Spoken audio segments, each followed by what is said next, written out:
Once in a while, I'll have an occasion to get around people that are not associated with the cowboys' way of life. They'll ask me what I do for a living. I tell them I'm a cab driver, I'm a mechanic. You tell them you're a cowboy and they think you're a Waylon Jennings imitation or would like to be. They don't have any idea what a cowboy really consists of.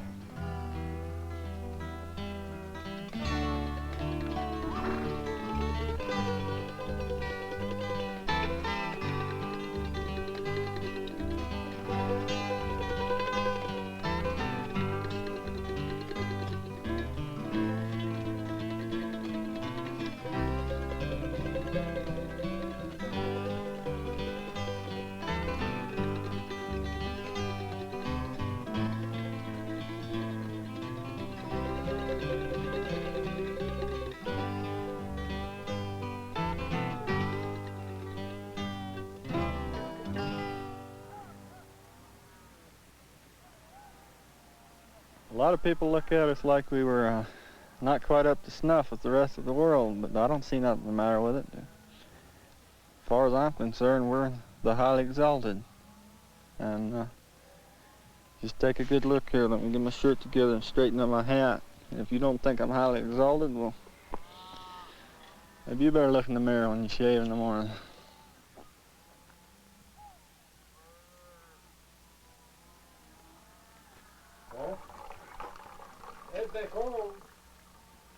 I'd like to go back to a reunion sometime when it was all there. That class that I should have graduated with. I would too, someday. It's kind of interesting.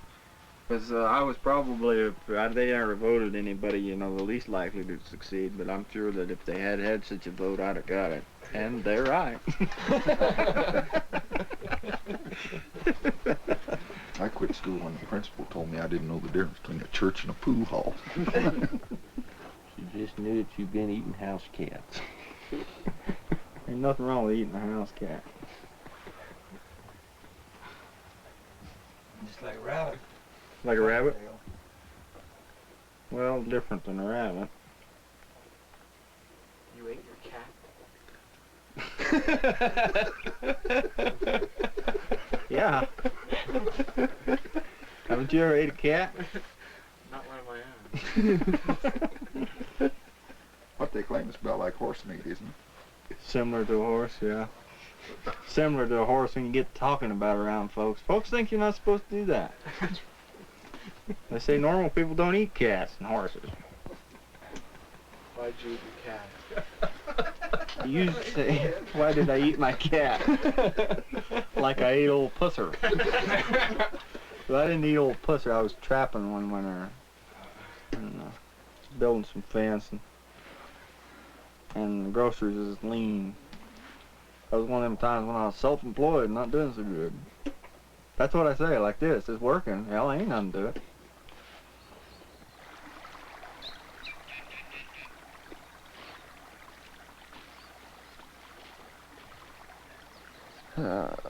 My family was a mess, to tell you the truth. My mother, it was a mess. It isn't anything that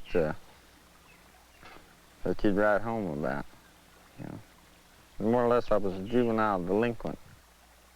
Held up gas stations and that sort of thing.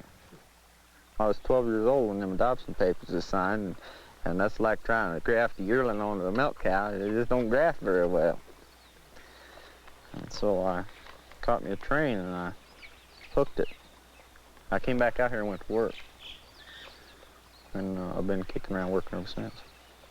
So I don't know, cowboying, it's been good to me. Everything I've got has came from buckarooing.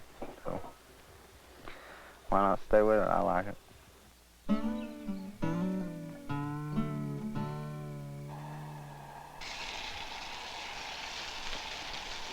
I used to cowboy my life, all my life, really.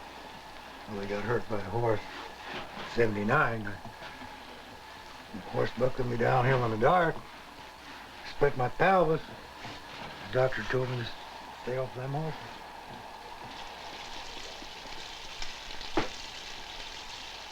Thanks, lady. More work than it looks, you know. In this day and age, I'll tell you, it's hard to come by an old ranch house cook, chuck house cook, you know? They're almost extinct, like a bird. You can't find them. I've seen guys come out here, hell, I don't know.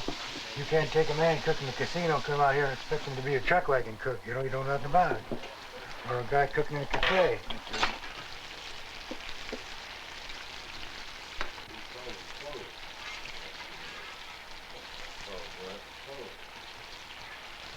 You know, to be a cook, you gotta love to cook.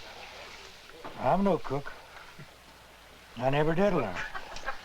Shoot, I ain't no cook.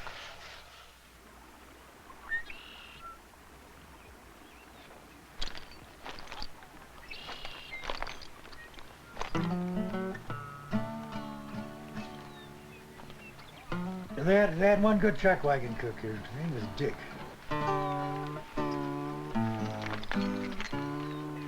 He handled the team too, you know. Drove the truck and then pulled the chuckwagon, drove the chuckwagon. Well, that's the way all the old chuckwagon, that's the way they did it, you know. The cook drove the chuckwagon. That was his. But now you can't get anybody to skin a team, even drive a team, or harness one up, you know. Hard to find them. Jerry, give me some brake! Brake!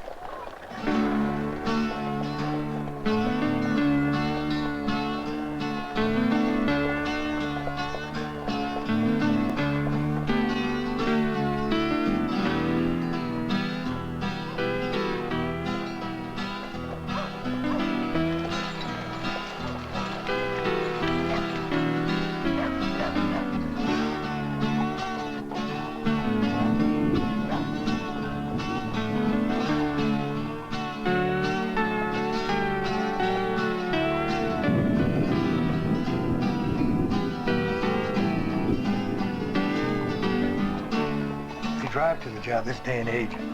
Nice pickup horse trailer, you know, warm.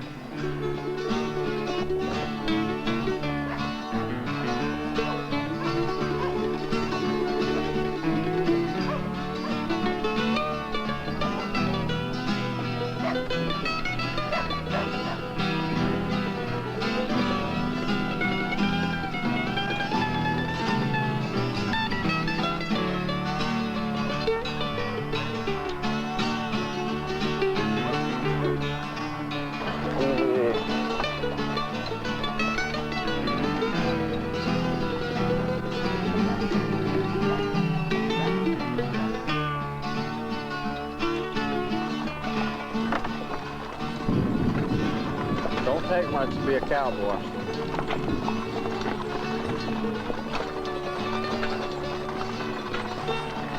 Well, just boots and a hat. That's about all. Pickup truck with a tape deck in it. A couple of Lynn Anderson tapes hanging up there on the dash. Maybe a Whalen Willie. That's so hard. That's so hard.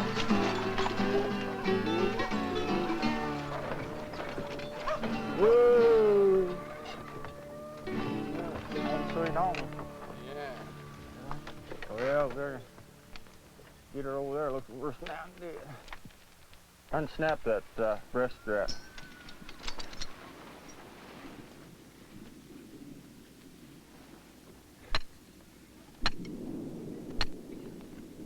But nobody cowboys for the money, because money ain't that good. The average cowboy make about $13 a day, starting out. And if he's a good one and he looks like he might stick around for long enough to get to know his way back to camp, he might make a little more. Maybe he will, maybe he won't. Good enough. Need some support there.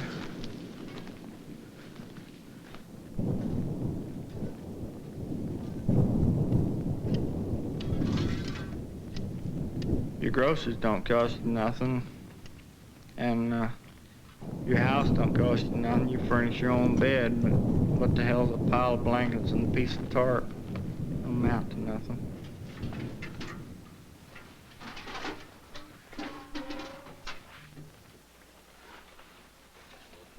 drying out outside? Is it? I hope my tent dries off. You'll make her. I'm making her. I'm belly aching, but I'll make her.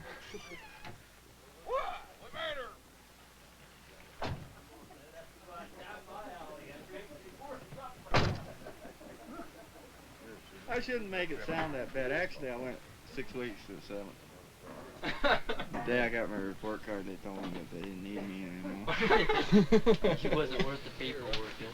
They told me I was incorrigible. I wonder where they'd ever got that. You was what? Incorrigible was the word they used. I didn't know what that meant for a long time. Kind of a nonconformist. Anybody home? Who are these guys? Couple dinks, I think. Yeah, that's Hey! Oh, Hey, he's got his suit coat on. Hey! Hey, come right from town. God, you guys are eating food. We just brought whiskey. Well, we'll have a drink of whiskey. That Yeah, Wrangler we'll have a boy, he drink. likes a little drink before supper. I'm Halloween Ross. How you doing? That's right down my alley. I drank before supper. How much do you need? Whole glass full? Just half. Half water and half whiskey. What's your handle? Jerry, Caesar. Glad to know you, Jerry. Jerry Cross. Kent Craven. Glad to know you, Kent. Pleased to meet you. Well, you fellas is the ones that took that old whore back there to Colorado, yeah. That's money, hold that. Well, money was no object. When you travel with one of those working girls, I'll guarantee you money is no object. Did you put her to work on the way?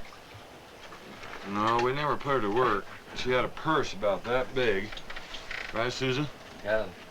And there was just an endless stream of 20s. Nothing bigger than a 20, but we figured there was a little man in there about that big printing 20s. There was just no end to them. Right, Jerry?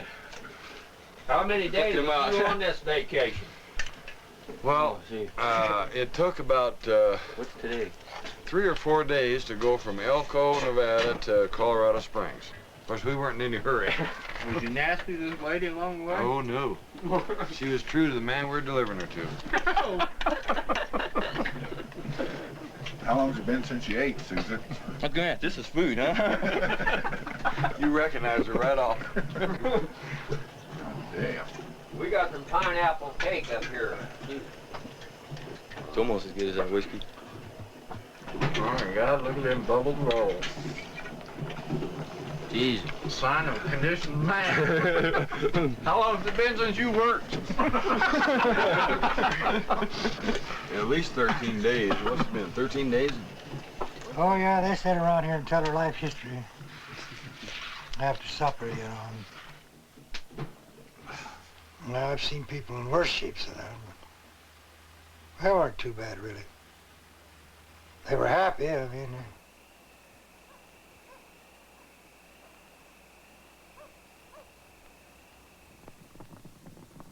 I grew up on a Ogallala Sioux Indian Reservation, Pine Ridge, South Dakota. I'd been gone from there for 40 years. I went to school at a great big Catholic school, Holy Rosary Mission, and I went to Ogallala boarding school, government school. Graduated there. Had a scholarship one time for Notre Dame, never took advantage of that. I was a pretty good athlete in my day. Kind of wild.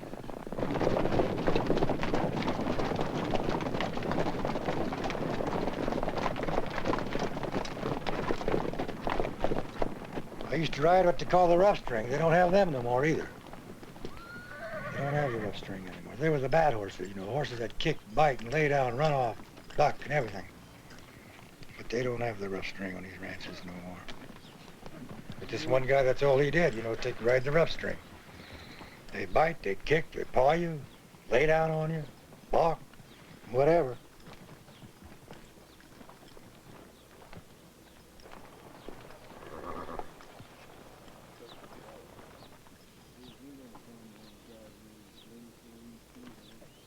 Why am I here? I was smart enough to be anywhere else. That's how come I'm here. How come you're here, Blackie? Same reason, I guess. I'm here 'cause I like it. I got me a honey, couple of little bambitos, And it's secure. Like a welfare check. Not a care in the world. Till some other outfit takes over. Here for the money. You'll stay a long time, Jerry. You might get rich.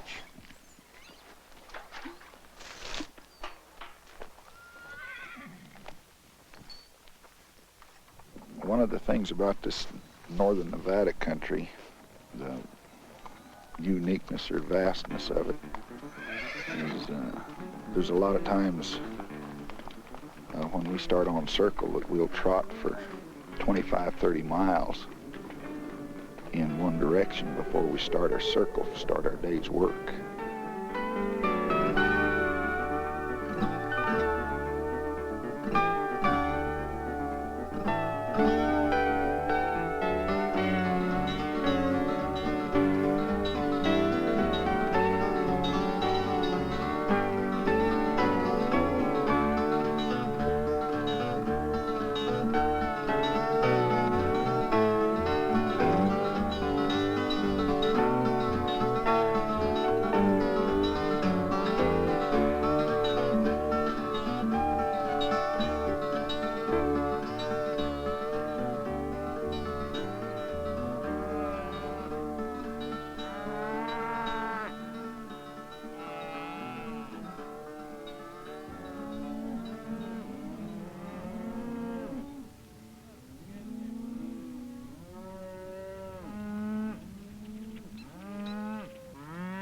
It took about 5 years of rodeoing in an amateur class to find out that I never was going to make it big time riding bucking horses. So I started riding bucking horses just as part-time, just to play, for entertainment. I got to start in a lot of colts for myself, for other people, and one thing led to another until that's about all I do now. I've spent almost 20 years buckarooing, and you don't spend that long at something and not like it and not get to be pretty good at it too.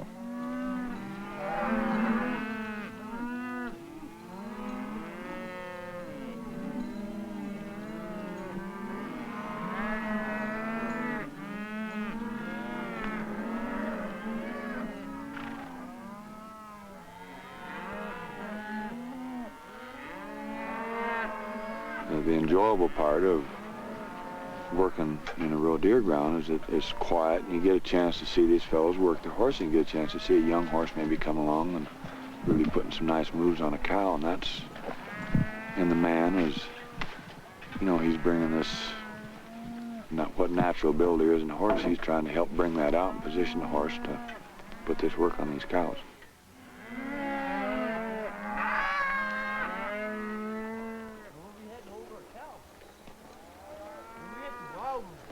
You got country all around you, and it looks big, but living as you do with a bunch of cowboys, you're living pretty close.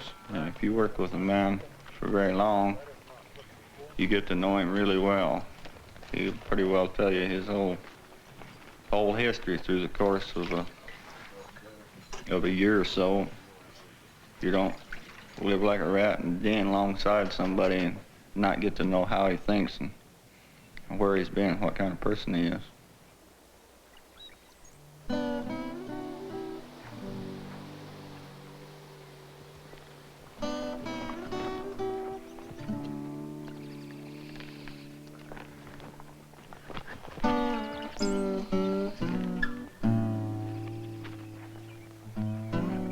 If you could buy a cowboy for what he's worth and sell him for what he thought he's worth, we could all go on to Florida and reside.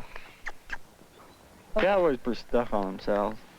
You know, they think they're the one and only, and they like to have people think that they walk on water, but they don't. They're just common as cornflakes. But they're a gear ahead of the ranch hands and the hay hands. They have a trade that took a long time to learn. If they're good at it, it took years. And if they're really good at it, they never do learn at all. Oh, man. No, it's a pretty open job. Especially Well, I've been around long enough. There's quite a few guys, you know, you get around long enough, they get to knowing you, they talk about you. That kind of helps. You just kind of try to keep up your reputation a little bit. Don't quit them in a jackpot, kind of wait till the work quits or something like that. Just always watch out your name.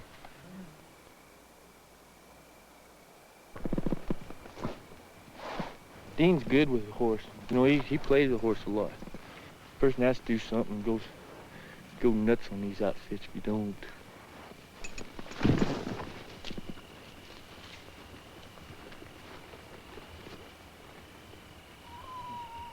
Ta-da! What do you want me to do here? Maybe we'll do a mountain job, huh? Brown jug. Brown jug. All right. I met Dean 6 years ago, but we went to Arizona together 4 years ago. That was the second time I ran across him. That's when we kind of got to know each other. And then this year is the first time we've seen each other in 4 years. So we had quite a little trip down Arizona.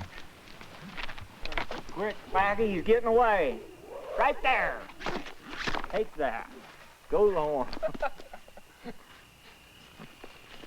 Good thing it stands still. Well, everybody coming up through the ranks of a buckaroo has to serve an apprenticeship. And an apprenticeship just amounts to going to school. And by going to school, I mean you go to school here and there and this and that. You don't go to school anywhere. And the old-timers, they come over and they tell you what you did wrong. Yeah, when you're not in a very nice way either, kind of upset. When you're a kid, you think just because they're old, they're older than you are, they're smarter. And after a while, after you get about so far along, you find out that them old men don't know nothing. Not all of them, some do, but the majority of the old men don't know nothing. Just because they're old don't mean anything. It's like anything else, you know, that age didn't make them good. It was interest, self-discipline that made them good. It's like roping. I mean, I do a lot of practicing, and a lot of guys that aren't very good ropers, they know they ain't good ropers, and they don't practice. Whereas me, I always got a rope in my hand every day, you know, put it every day of the year, you know, somewhere, unless I'm in town. But I go outside and practice all the time. And I'd like to work for a charro once in my life. You know, a Mexican charro, they do all the trick roping, and I'd like to go to Mexico just to improve my roping for my own personal satisfaction. But a lot of people, they're satisfied if they can just go out and rope something, you know. I ain't, you know, I don't like to do that. But you got to be a horseman too. I mean, you got to show your horse how to get there first, and then you have to rope it. That was a new trick.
I was gonna hang my bed outside, but it's a good thing on there.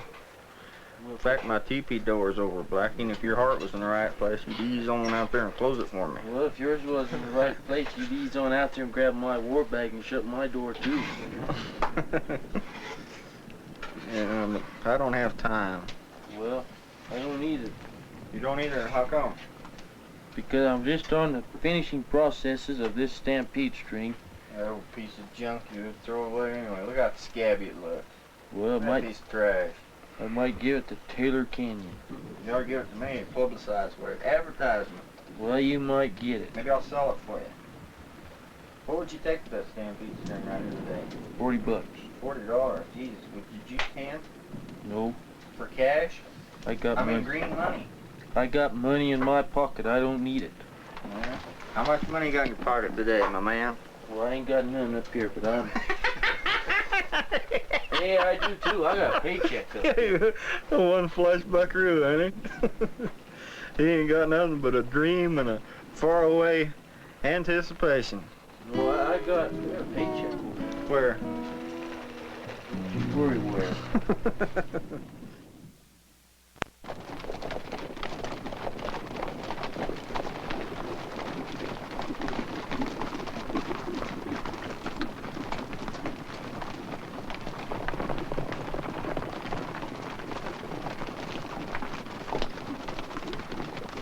You gather your horses every morning.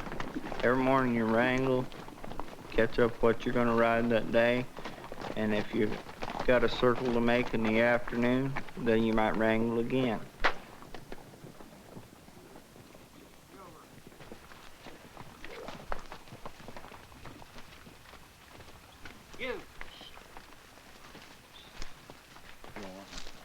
Say they cut you a string of 10 head of horses, and any one of them would buck you off, and some of them can. If you're scared of them, you're not going to make it, you know, because, well, you're just not going to make it, that's all. This horse is a piece of cake. That white horse? Yeah. Piece of Well, cake. I seen a kid wrangle horses on him that was just about as green as leaves on them collector trees. That's the one you've been talking about it's supposed to be a piece of cake. Well, he ain't even worth mentioning. I've started horses with fellas that, God, they spend 30 minutes of hitching their parents and checking their cinches and just doing everything they can do to postpone getting on him, you know. But hell, everybody gets bucked off. You hear them stories about fellas that never get bucked off. But Both of them. anybody that never got bucked off never rode many.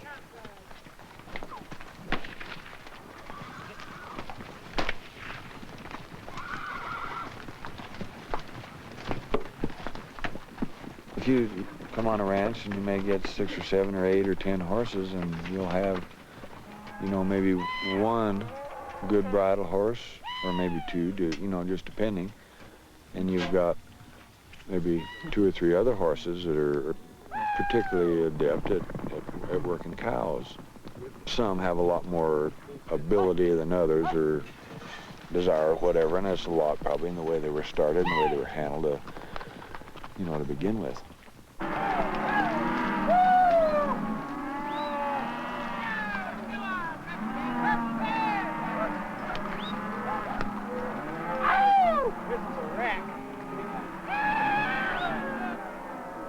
There's days when you couldn't get anybody to quit here, but then there's days that dudes just write their check and they'd be down the road and ready to go. They don't like the job, or they don't like their horses, or they just gotta go somewhere else or get tired, you know. There ain't no reason for them to stay, you know, unless they got married and settled down. Man, single, he might as well move around, I guess. Do whatever he wants. You see a lot of fellas out here because they can't do nothing else. But I'm not here because I can't do nothing else. I'm just here because I like it.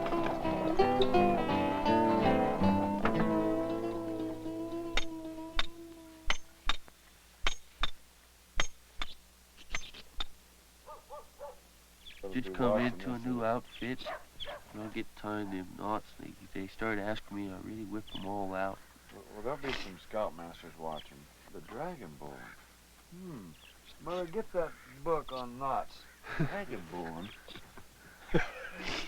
This is one they told me whenever you fall off a cliff and you're hanging on, somebody throws you a rope. There's the bowline. There's another bowline. This one, if you're ever in the second story and you gotta get away from a fire or a jealous husband, and you're lucky enough to have a rope, you got knots to slow you down on your getaway. This is what I call the hair trigger bowline, the cook that was here. I don't know where you can use it. But that's what I call a hair trigger bowline. And if you never heard of a dragon bowline, there's what they call the dragon bowline.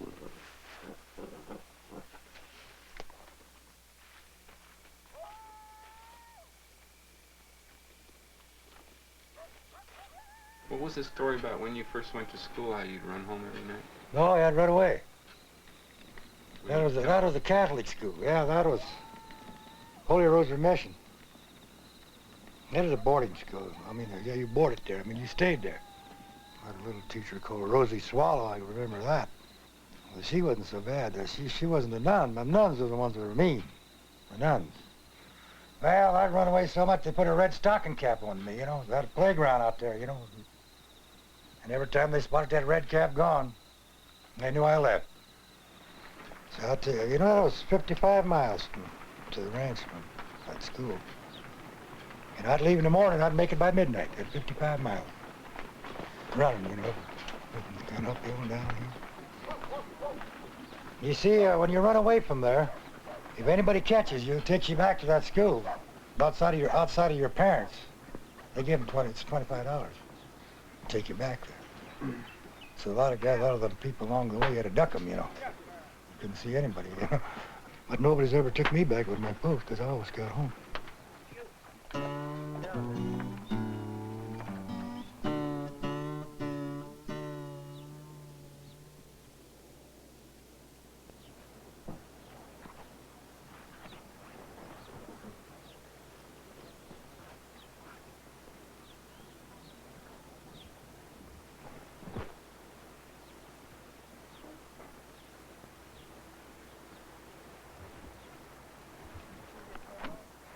Town,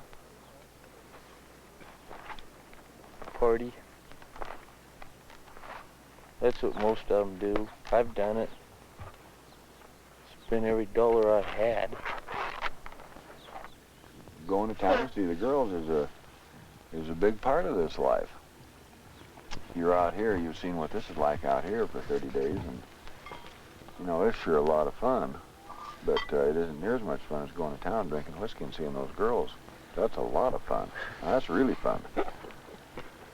Why is it that a cowboy always talks about the girls out on these ranches, but as soon as he gets to town, he's talking horses? The last thing he can even think of is a girl.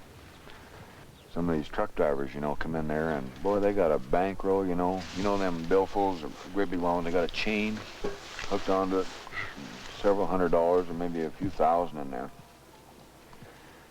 And they're not showing near as good a time as the cowboys when they go in there.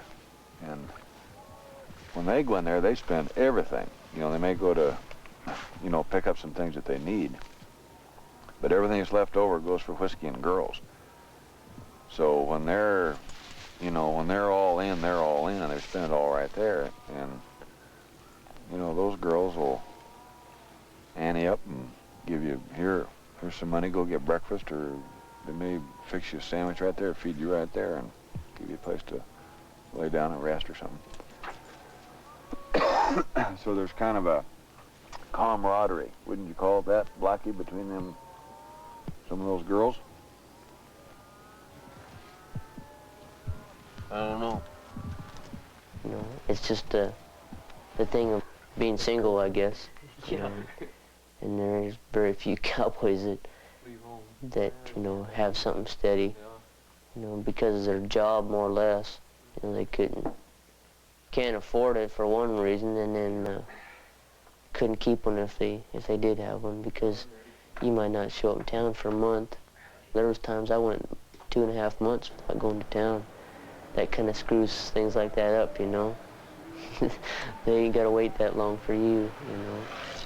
But then you wonder when you call them back up or whatever, why they're gone, but that's why, you know. So you just kind of have to live with it until you find something that's really, you know, worth it. You know, something you can make an effort towards.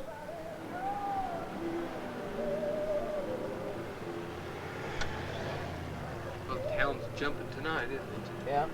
You should be really wound up here pretty soon. Yeah.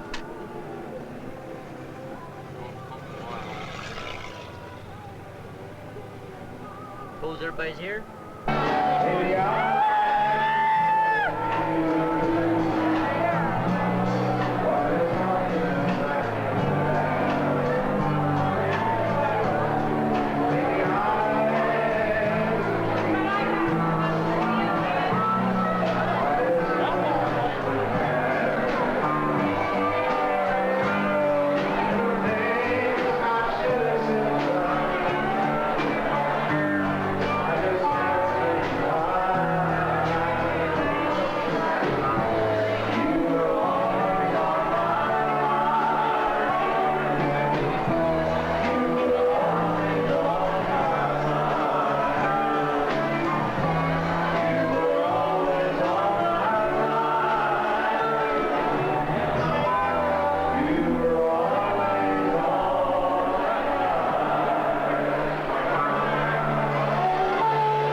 You know, you sorry you got married? I mean, Oh, it's no. criticized as sort of a drag. No, I don't think so. Shit, I've tramped around, been a lot of places, seen a lot of stuff.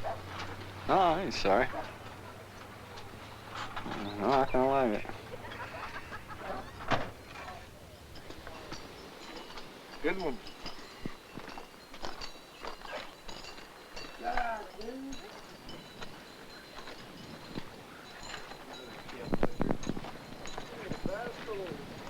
Hi there.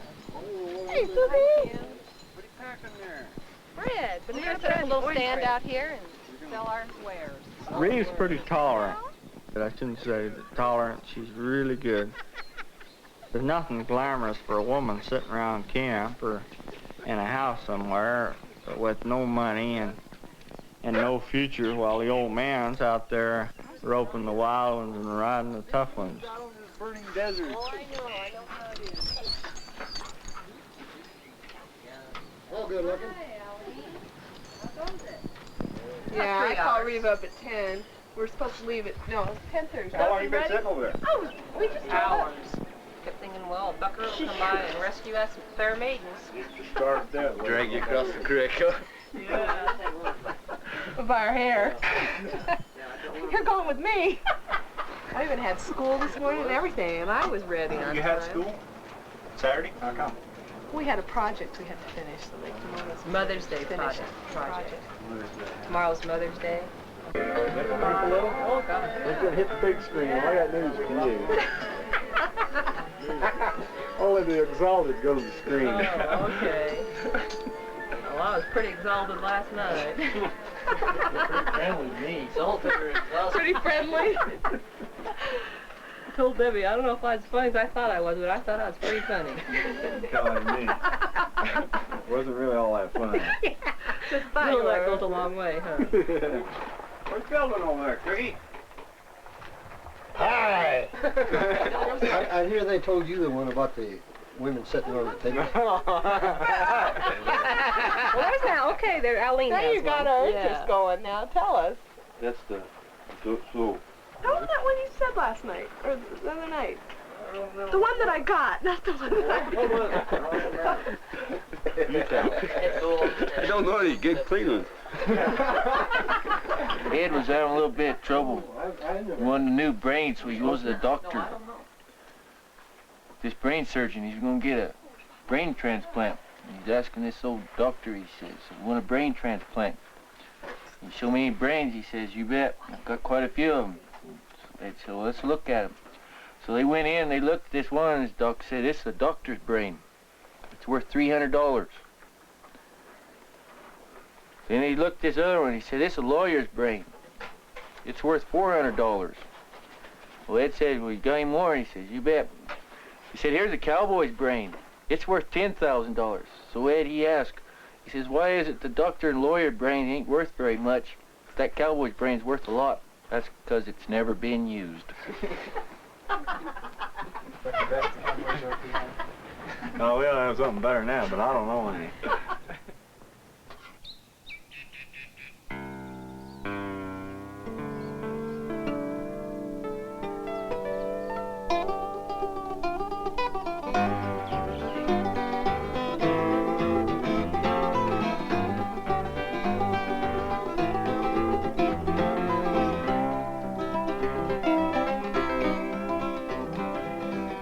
Cowboys, I don't know if they're any more scarce than they've ever been, good ones.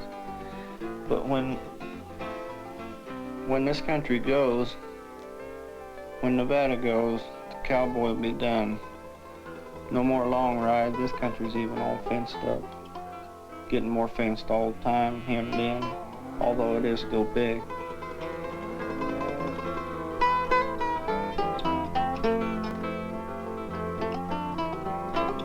And the cowboy, he's not so much a dying breed as the country is phasing him out. Fences is probably as hard on a cowboy's future as anything.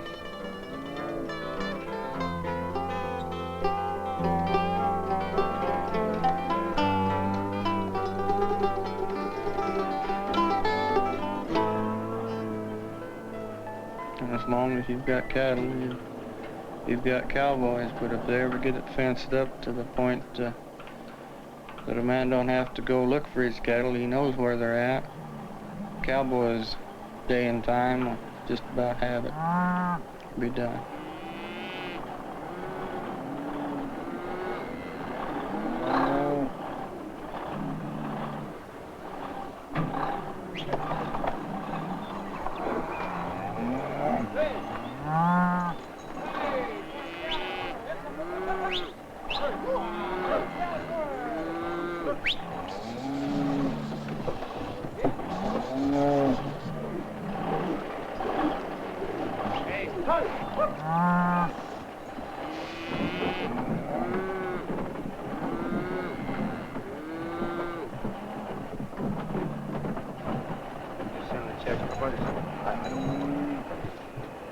It's the same as Tuscarora. I'm sure they have more rights. They've got more.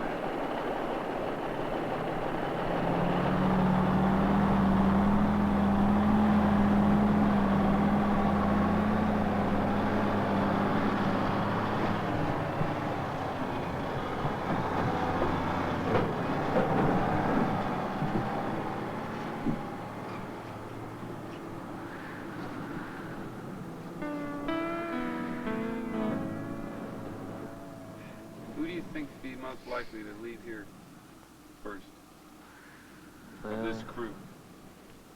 Probably me.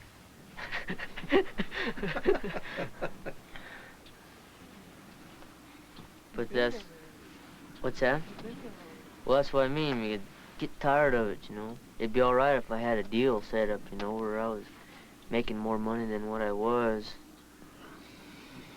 Knowledge is like money. When you trade, if you're gonna trade a car, you try to trade up. You got a little money, and if you sit someplace and build your knowledge, and then you trade, you want to trade up. And a young man's climbed the ladder as high as he can climb where he's at. It's time to muscle around and find him a new ladder.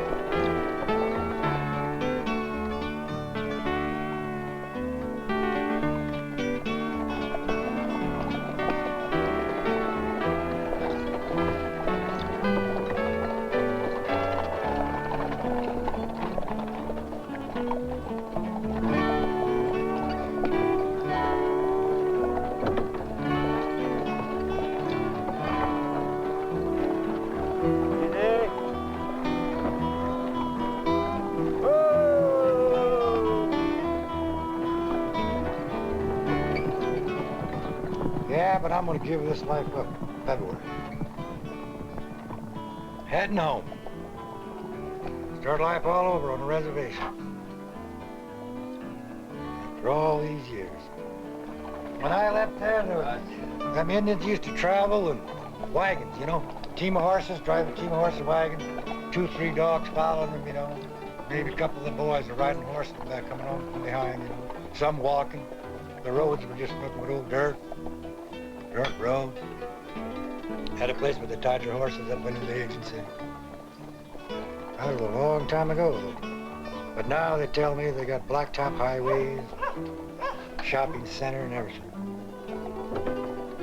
Housing projects, you know.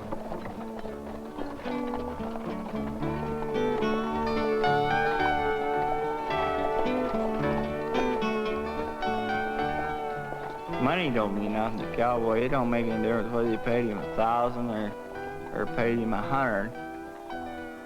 He'll work until he knows the country or kind of hits it off or he don't hit it off, and then he'll roll it up and go on down somewhere else.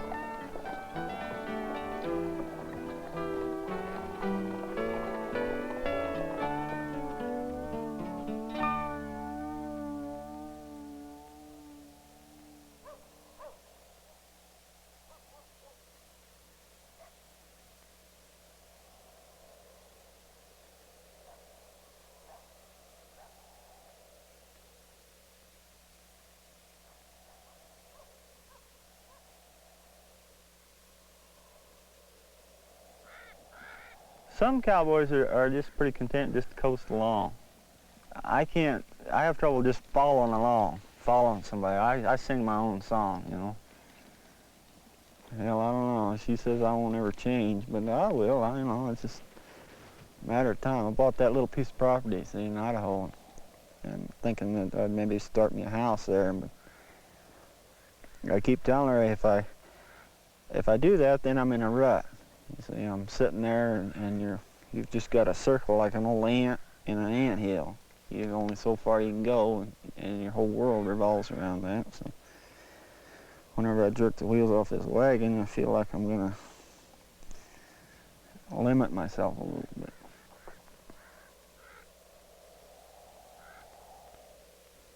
Cowboying's the only thing that ever made me any money. You know, I sit up here and work along this mine just for something to do for the last month, and I've got this fence contract, and I'll go down and build that fence, and but I'll take a couple teams of horses up there in a wagon, and a cowboy is something either you are or you're not, and I've been a cowboy all my life. And, maybe I don't look for a cowboy sitting here with a cap on, you know, and no cows around, but that isn't all there is to it, you know. And if he is a cowboy, you can still take a cow away, and he's still a cowboy.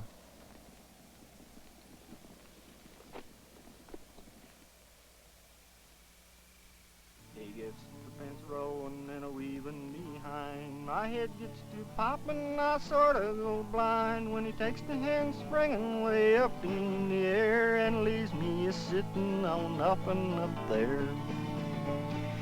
Up there I turned over, below I can see he's upon the ground, he's sure waiting for me. I pictures a grave and a slab made of wood, reading here lies a rider that thought he was good. I hit on the ground and I've got enough sense to outrun that bull to a hole in the fence. I get my old saddle and I'm telling you, I hightailed her back to that old flying U.